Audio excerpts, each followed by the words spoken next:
Fue hacia finales del siglo XVIII cuando comenzaron a documentarse los hallazgos paleontológicos en México. Aunque no siempre con un enfoque científico, los descubrimientos de restos de grandes mamíferos tenían más bien un carácter popular y sensacionalista. Pero no es hasta ahora que parece haber tenido lugar el descubrimiento más importante no solo del país, sino de toda América Latina. Como el descubrimiento paleontológico más importante de América Latina, ha sido considerado el hallazgo en casi 200 puntos de decenas de esqueletos de mamuts, camellos, caballos y bisontes en el terreno donde se construirá el futuro aeropuerto de la Ciudad de México.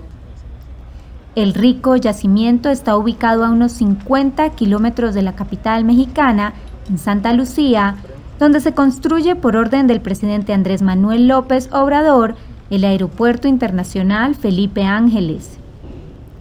Desde junio pasado, cuando se reportó el descubrimiento de unos 60 mamuts, los hallazgos se han triplicado y ya se cuenta con un inventario de más de 8.000 huesos.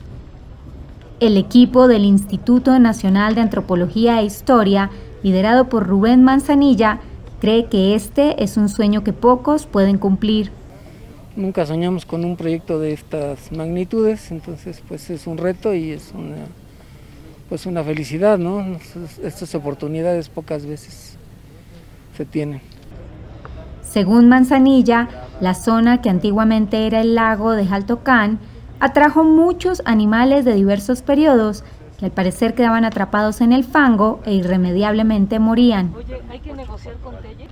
Pese a los hallazgos, la construcción del aeropuerto no ha cesado debido a la gran extensión que tiene el proyecto, como lo explicó el jefe de la Mesa de Rescate Arqueológico y Paleontológico, el ingeniero militar José de Jesús Cantoral. Tenemos más de 4.200 hectáreas en las que se están desarrollando estos trabajos.